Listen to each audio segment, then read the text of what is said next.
네, 반갑습니다. 오늘은 우리가 금요일 성경 특강 시간으로 고린도 후서에 대해서 함께 살펴보려고 합니다. 일단은 주제는 고린도 후서 이해를 위한 성경 공부 이렇게 잡았는데요. 올해 6월에 저희가 고린도 전서를 한 달 정도 묵상했습니다. 4편의 설교를 주일에 전했습니다.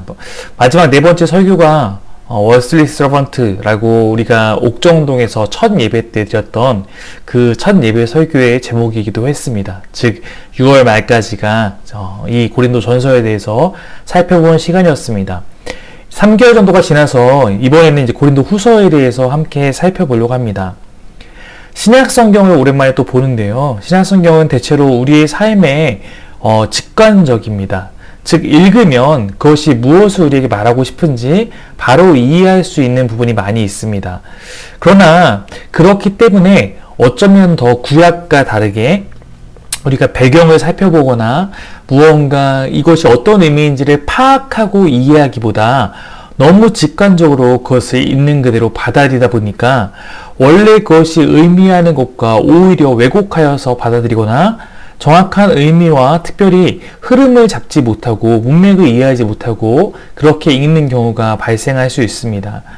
고린도서를 여러분이 함께 묵상해야 할 때도 아마 하나하나의 이야기가 무엇을 우리에게 말하고 싶은지 그것에 대한 이해는 어렵지 않지만 고린도 후서 전체가 특별히 고린도 전후서에 이르는 이 고린도 교회와 바울이 어떠한 관계 가운데서 무엇을 말하고 싶은 것인지 왜 이런 이야기를 하고 있는지 이러한 큰 배경과 맥락을 이해하는 것에는 약간의 공부가 필요할 수 있습니다. 오늘은 제가 여러분에게 바로 그 공부를 돕기 위한 그러한 시간입니다. 한번 같이 그러면 우리가 살펴보고 나아가도록 하겠습니다. 준비가 되셨죠? 네. 함께 더욱더 귀를 열어서 마음을 열어서 한번 다음 부분을 살펴보겠습니다. 먼저 고린도라는 지리적 배경입니다. 이 화면에 보실지 모르겠지만 제 마우스가 보이시죠? 이 가운데 고린도라는 지역이 아마 보이실 것입니다. 이 고린도라는 지역이 아가야 지역, 즉 여기 보시면 그리스, 오늘날 그리스 지역이죠. 여기가 터키 지역이고 여기가 이제 예루살렘이고 이탈리아, 로마, 여기는 아프리카 쪽이 되겠습니다. 여기 바다를 지중해라고 부르죠. 유럽의 그런 중심입니다. 자, 이제 이곳에서 구약이 펼쳐졌다면 신약은 바울의 복음을 들고 나간 선교로 인해서 더욱더 이제 유럽 쪽으로 향하게 됩니다. 1차 선교 여행이 이 예루살렘 근처에 있는 구브로 섬과 이쪽 지역을 중심으로 했다면 안디옥에서 출발해서 항상 선교는 2차는 이제 이쪽을 다시 한번 훑어서 드로아라는 지역에 가서 여기서 이제 드로아의 환상을 보게 돼서 와서 우리를 도우라 라는 마게도니아 환상을 보고 유럽으로 넘어가게 되는 이러한 것으로 복음이 확장된 것을 볼 수가 있습니다. 그때 이제 2차 선교 여행 때 고린도라는 지역에 복음을 전하게 되는 것입니다. 이 고린도라는 지역은 아가야라는 이 지역의 수도, 가장 중심지라는 거예요. 그리고 지중해와 에게해 사이에 위치한 항구 도시였습니다. 이로 인해서 이 고린도가 지금 여기 잘 안 보이지만 이렇게 지나갈 수 있게 돼 있거든요. 그러다 보니까 이로 인해서 무역과 상업의 중심지가 되었고 동시에 지정학적인 위치 때문에 이곳을 노리는 그런 잦은 전쟁이 발발했습니다. 기원전 2세기의 고린도는 헬라의 중심 도시였어요. 이거 글씨 보시면서 BC를 잘못 쓴 거 아닌가 하는데, 네, 학문적으로는 BC라고 씁니다. 그래서 학문적인 걸로 갖고 와서 지금 이렇게 쓴 거고요. 기원전 2세기의 고린도는 헬라의 중심 도시, 헬라의 가장 중심된 도시였습니다. BC, 즉 예수님께서 이 땅에 오시기 전 146년 전에 로마의 군대가 이 땅을 점령하게 됐고 그래서 고린도의 번영은 끝이 났고 이제 건물은 파괴되고 주민들은 처형되고 노예로 전락하게 됩니다. 약 100년 동안은 폐허를 머물렀던 이 도시가 BC 44년경에 로마의 율리우스 카이사르, 시저라고 부르죠. 주도해 다시 한번 이 도시를 식민 도시로 이제 로마의 도시로 재건하게 됩니다. 새로운 도시의 재건으로 인해서 과거의 노예들은 자유민으로서의 경제적 그리고 사회적 성공에 기회가 주어졌습니다.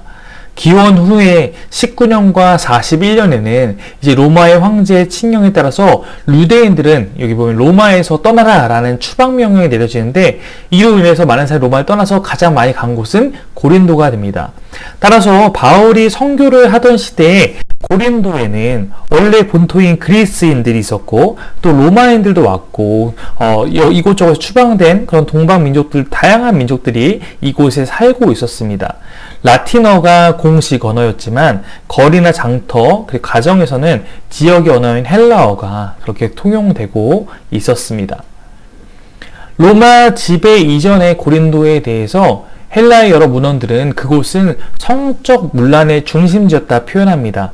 코린티아 조마이라는 단어는 방탕한 생활을 하다, 매춘하다라는 의미를 갖고 있고, 고린도 소녀는 매춘부의 동요로 이해될 정도로 방탕한 도시였습니다. 그러나 로마 시대에는, 로마는 사실은 좀 더 빡세게 잡는 편이었기 때문에 그때 당시에 고린도는 그 멸망 직전의 고린도와 달리 다른 항구 도시와 교역 중심지와는 크게 다르지 않았던 것으로 보이기도 합니다. 이곳에는 그리스 로마 세계의 주요 도시들처럼 이교 숭배가 성행했고, 우리가 그리스 신상들 떠올리듯이 이 대표적인 도시인 고린도에는 남신상과 여신상이 공공장소마다 장식되어 있었습니다. 또한 2년마다 이스트무스라는 경기가 개최되었는데 고대 올림픽 경기에 버금가던 스포츠 축제였습니다. 이로 인해 로마 제국 전역에서는 이곳을 관광하기도 했죠. 고린도는 이러한 지리적, 문화적, 정치적인 조건들로 인해서 그야말로 경제적인 부와 산업과 성장으로 활기가 넘치는 그런 도시로 그렇게 변화되게 되었습니다. 그러니까 망했던 도시가 급격한 성장을 하게 되고 부의 중심이 되고 신흥 부자들이 그곳에 등장하게 된 것입니다. 조금 이것을 우리가 이해하기 좋은 표현을 말하자면, 원래 강남은 사실은 낙후된 지역이었다고 하죠. 아마 저보다 연세가 있으신 분 더 잘 아시겠지만, 강북이 원래 한국의 가장 호화로운 곳이었죠. 많은 것이 거기에 있었고, 강남은 너무 낙후돼 있었기 때문에 이제 강남을 개발하게 됩니다. 강남을 개발해서 강북과 강남의 격차를 맞추려고 한 것이죠. 그러니까 강남을 개발하는데 사람들이 잘 강남을 가지 않으니까 이제 그냥 강남에 여러 가지 혜택을 주고 좋은 학교들을 옮겨오고 이러면서 강남의 급속한 개발이 이루어집니다. 갑자기 낙후된 지역이 급격하게 한국의 중심지가 됩니다. 부의 중심지가 됩니다. 그러면서 그곳에 땅을 갖고 있던 사람들이 갑자기 신흥 부자가 되면서 한 번에 부자가 되니까 졸부라고 하죠. 이런 성향을 갖게 됩니다. 고린도도 마찬가지였어요. 그래서 갑자기 부자가 된 사람이 많다 보니까 그 돈을 갖고 어떤 자신의 지위를 누리려는 사람들도 많이 등장합니다. 그래서 에라스토라고 성경에 나오는 에라스투스 비문에 보면 그가 이 고린도의 도로를 포장해주고 자기 사변 들여서 재무관으로 임명받았던 내용도 나옵니다. 네. 그러다 보니까 이제 돈을 많이 갖게 된 사람들이 이것을 어떻게 소비하기 시작하냐면 후원 문화, 즉 어떤 사람, 자기가 마음에 드는 사람을 후원해주는 후견인이 되는 문화가 이 안에 형성되게 됩니다.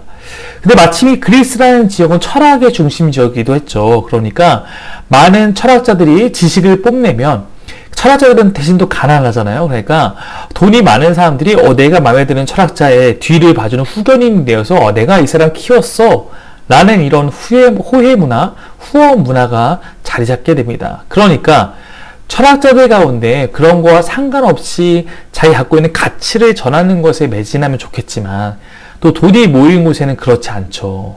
그러니까 사람들이 이 철학자들 가운데 돈의 노예가 된 철학자들은 이제 사람들의 입맛에 맞는 연설을 하기 위해 노력하게 됩니다. 그러니까 소피스트라고 하죠. 철학자들, 연설자들의 이 고린도에는 엄청난 당시에 이제 연설 기법이나 수사학 발전이 결합된, 집합된 곳이 됩니다. 그래서 사람들이 광장에서 막 연설을 하면은 그 사람들에게 마음에 드는 사람들을, 눈길 가는 사람들을 후원하고, 그러면 그를 중심으로 어떤 철학자를 지지하는 모임 같은 게 생겨나고 이렇게 되는 것이죠. 그런 문화가 곧바로 어디로 연결되냐면 바로 당을 짓는, 당파를 짓는 그런 모임, 이렇게 끼리끼리 문화가 고린도에 많이 형성됐던 것입니다. 그리고 서로 경쟁하고 내가 이 사람을 키운 거야 라는 과시의 문화, 이런 것이 고린도 일반적인 그 사회 사이에 자리 잡다 보니까 이것이 안타깝게도 교회에도 영향을 미치게 된 것입니다.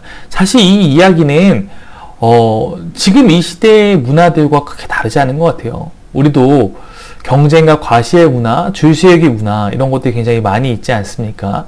그래서 어떤 신학자 같은 경우는 이 호의 문화를 갖고 우리가 프로야구에서 어떤 예를 들어 팀을 내가 지지하고 서로 경쟁하는 그런 문화와도 같다. 더 나아가서 요즘 친구들의 어떤 문화에서 보자면 유튜버들 그런 거 아니겠습니까? 그리고 내가 더 구독자가 많아, 내가 조회수가 많아, 서로 이런 수치를 갖고 경쟁하는 그런 문화들이 이제 발생하는 것, 이런 것들을 우리가 또 지금의 시대와 고린도 시대를 함께 이해함에 있어서 바라볼 수 있습니다.